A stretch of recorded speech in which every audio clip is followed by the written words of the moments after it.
सासू माँ बदल गई। कहानी उस घर की है जहाँ बहू और बेटी को एक माना जाता था, लेकिन फिर अरे शिखा बेटा, तू रसोई में क्यों घुसी रहती है? जा, रोटी मैं बना लूंगी। नहीं नहीं माँ जी, आप बैठिए, बस सारा खाना बन ही गया है।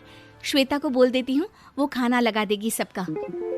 सॉरी भाभी, मेरे पास वक्त नहीं है। माँ, मुझे पैसे देना, पार्लर जाना है। हाँ हाँ चली जाना, भाभी को भी ले जाना। वो भी जाने को बोल रही थी पार्लर, पर पहले ना मदद कर दे उसके खाना लगाने में। देख माँ, वो बहू है, उसे बहू रहने देना, इतना सर पर मत चढ़ा भाभी को। श्वेता, ज्यादा मत बोला कर। बहू और बेटी में कोई फर्क नहीं होता है। जा जाकर काम कर। ननद को माँ का भाभी से इस तरह प्यार करना बिल्कुल अच्छा नहीं लगता। वो बार बार किसी न किसी तरह माँ को भाभी के खिलाफ भड़काती रहती, लेकिन कोई फायदा ना होता। एक रोज, अरे बेटे किशन, जा बहू को कहीं घुमा कर ला, सारा दिन घर में काम करती रहती है। हाँ हाँ माँ, हम लोग जा रहे हैं ना गोवा। अच्छा जी, भाभी ने तो हमें बताया भी नहीं। वैसे तो सारी पंचायत करती है, ये गोवा वाली बात क्यों छुपा गई हमसे? अरे क्योंकि उसे खुद नहीं पता था बहन। मुझे टिकट सस्ती मिल रही थी तो मैंने बुक कर दिया। हाँ शिखा, पैकिंग कर ले, संडे हम जा रहे हैं गोवा। दोपहर में शिखा पैकिंग कर रही थी कि सास आ जाती है। ये क्या बहू, साड़ियाँ? अरे गोवा जा रही है घूमने या फिर शादी में मायके हैं? माँ जी, ऐसा कुछ है ही नहीं, समझ में नहीं आ रहा क्या रखूं कपड़े में। अरे तेरी और श्वेता की साइज तो एक ही है, उसके कुछ मॉडर्न कपड़े ले ले, आकर लौटा देना। हाँ माँ जी, ये ठीक रहेगा। शिखा श्वेता के पास जाती है और उससे कपड़े मांगती है। ना जी ना, मैं अपने कपड़े ना दूं, वैसे भी फैल जाएंगे मेरे कपड़े, बहुत महंगे वाले हैं। शिखा मुंह लटकाकर कमरे में आ जाती है तो सास कहती है, चल तैयार हो जा, तुझे मैं शॉपिंग करा कर लाती हूँ गोवा की। बस फिर क्या था, सास बहू निकल जाते हैं मार्केट और एक से बढ़कर एक ड्रेस खरीद कर घर आते हैं। पहले बता देती कि नए कपड़े दिलाने वाली है भाभी को, तो मैं अपने ही दे देती ना भाभी को, मुझे दिला देती नए कपड़े। देख श्वेता, परिवार का मतलब सबके साथ रहना होता है, ना कि सिर्फ अपना सोचना। वैसे भी तुझे अच्छे संस्कार सीखने चाहिए।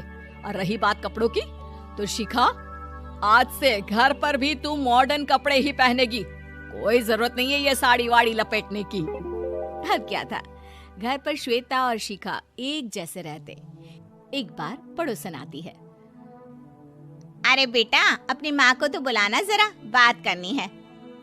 शिखा सास को बताती है और रसोई में चली जाती है। ये आपकी बेटी बहुत बड़ी हो गई है, इसके लिए एक रिश्ता है, कहो तो बता दूं। ये बेटी नहीं बहू है, घर में सब एक जैसा ही रहता है। वैसे मेरी बेटी भी बड़ी हो गई है, कोई रिश्ता हो तो जरूर बताना। पड़ोसन रिश्ता लेकर उन लोगों के घर आती है। तब श्वेता की होने वाली सास कहती है, तो ये घर है, कितने मंजिल का है? और ये बहू ने आपकी क्या पहन रखा है, जीन्स टॉप?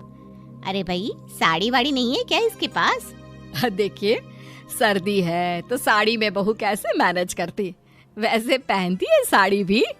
देखिए, हम लोग ठहरे पैसे वाले लोग, कोई कमी नहीं है हम लोगों के पास पैसों की, बहुत पैसे हैं, जमीन, नौकर चाकर, कार, सब कुछ है, लेकिन घर में संस्कारी बहू चाहिए, समझ रही हैं ना आप? सास कुछ कहती कि श्वेता बोल पड़ती है, हाय रे, नौकर चाकर से लेकर जमीन, कार, पैसा, हाँ, मुझे रिश्ता मंजूर है मुझे। अरे रुक जा श्वेता, मैं बात कर रही हूँ ना। देखिए, हम लोगों के घर इतनी आजादी नहीं मिलेगी। अरे हाँ कर देना माँ, हाँ कर दे जल्दी से। सास क्या करती, बेटी की शादी ऐसे घर में कर देती है जहाँ ना उनके विचार मिलते हैं और ना ही आचार। शादी के बाद एक रोज फोन पर, श्वेता बेटा, एक बार घर आ जा, बहुत दिल करता है तुझे देखने का। माँ, वो घर पर बहुत काम होता है, कैसे आऊँ? बड़ा घर है, लेकिन आने जाने वालों की लाइन ही लगी रहती है। बेटा मैं तो जानती थी उस घर का हाल, लेकिन तू ही नहीं मान रही थी। माँ देख, हर घर का यही हाल है।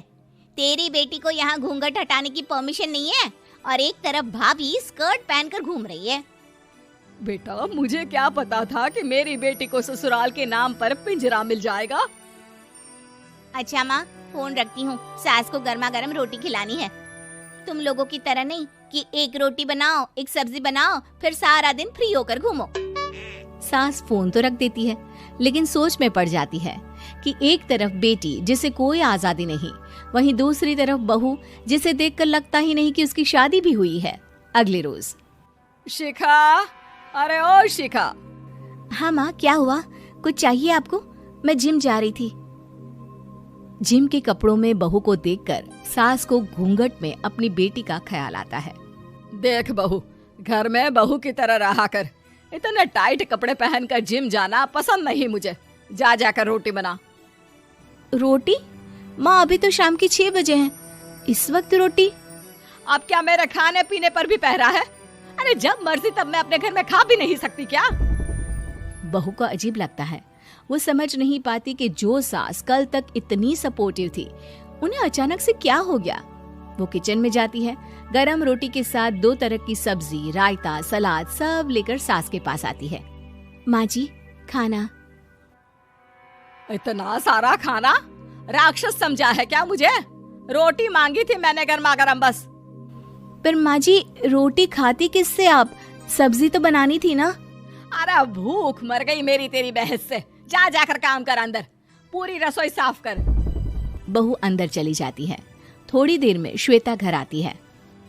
अरे शिखा, जल्दी से चाय ला, पकवान बना, मेरी बेटी आई है। अरे नहीं नहीं माँ, ड्राइवर बाहर खड़ा है।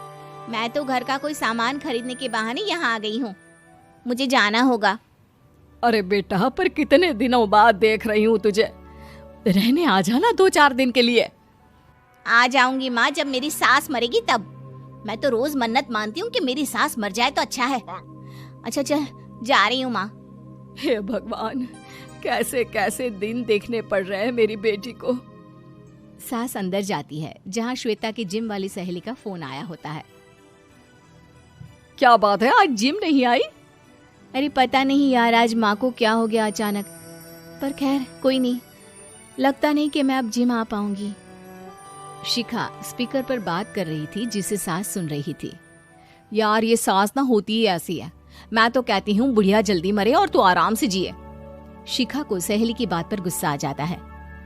माँ के मरने की कौन सा बच्चा दुआ मांगता है मोहिनी?